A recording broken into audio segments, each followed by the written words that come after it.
দেশব্যাপী দাবি দিবস উপলক্ষে বুধবার সিটুর ফারাক্কা ব্লক কমিটির পক্ষ থেকে একটি মহা মিছিলের আয়োজন করা হয় এনটিপিসি মোড় থেকে এনটিপিসি পাওয়ার প্ল্যান্টের 2 নম্বর গেট পর্যন্ত। উল্লেখ্য, বিগত কয়েক বছর ধরে সর্বভারতীয় ট্রেড ইউনিয়নগুলির পক্ষ থেকে এনটিপিসি কর্তৃপক্ষকে লিখিতভাবে একগুচ্ছ দাবি জানিয়ে আসা হয়েছে। সম্প্রতি সিটু সহ সমস্ত কেন্দ্রীয় ট্রেড ইউনিয়ন কেন্দ্রীয় সরকারের অর্থমন্ত্রীর কাছে এই দাবিসমূহ তুলে ধরেছে, কিন্তু তাদের দাবিগুলি পূরণ না হওয়ার কারণে এই দাবি দিবসে পালনের সিদ্ধান্ত গ্রহণ করা হয়। দাবিগুলির মধ্যে রয়েছে শ্রম কোড বাতিল করতে হবে, ঠিকা শ্রমিকদের ন্যূনতম 26,000 টাকা মজুরি দিতে হবে, ঠিকা শ্রমিকদের সহকাজে সমমজুরি ও স্থায়ীভাবে নিয়োগ করতে হবে, শ্রমিকদের প্রভিডেন্ট ফান্ডের টাকা যে সমস্ত মালিক বা ঠিকাদার সঠিকভাবে জমা দিচ্ছে না ও প্রতি মাসের 7 তারিখের মধ্যে মজুরি দিচ্ছে না তাদের শাস্তি বাড়াতে আইন করতে হবে, অগ্নিবীর কয়লাবীর নামে সরকারি ক্ষেত্রে অস্থায়ী শ্রমিক নিয়োগ বন্ধ করতে হবে, বিড়ি শ্রমিকদের ন্যূনতম মজুরি 268 টাকা ও বিড়ি শ্রমিক সহ সকল শ্রমিকদের সামাজিক সুরক্ষা প্রকল্প চালু করতে হবে, আশা আইসিডিএস মিড ডে মিলের শ্রমিকদের স্থায়ী সরকারি শ্রমিক হিসাবে স্বীকৃতি দিতে হবে, ন্যূনতম মাসিক পেনশন 9,000 টাকা করতে হবে। এই 8 দফা দাবি নিয়ে আজ মহা মিছিলের আয়োজন করে ফারাক্কা সিটু ব্লক কমিটি।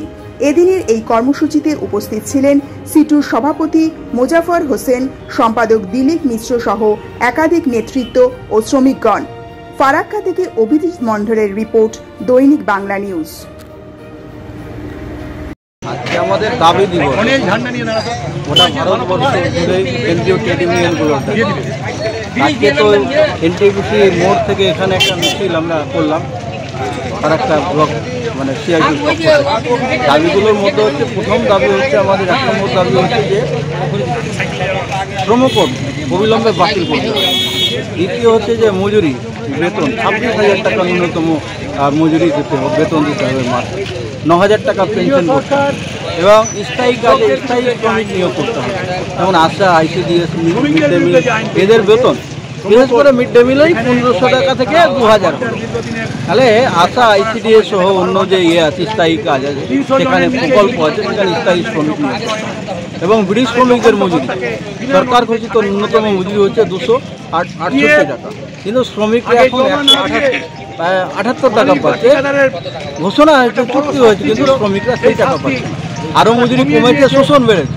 3 বছর হয়ে গেল। দুর্ভাগ্যের হচ্ছে যে বিড়ি মালিকরা আবার ভোটে নির্বাচিত হচ্ছে। যেমন জঙ্গিপুর বিড়ি মালিক নির্বাচিত হলো, বিড়ি শ্রমিকদেরকে বিভ্রান্ত করে টাকা পয়সা খরচ করে জাতপাতের রাজনীতিকে সামনে এনে তারা হয়তো জয়লাভ করেছে। কিন্তু আমরা আজকে দাবি দিবস কেন্দ্রীয় সরকারের কাছে আমরা রাষ্ট্রীয় দাবি রাখি যে এগুলো ন্যূনতম যে আমাদের সমস্যা আছে সে সমাধান না করে আগামী দিনে আমরা আরও বড় আন্দোলনের দিকে আমরা যাব।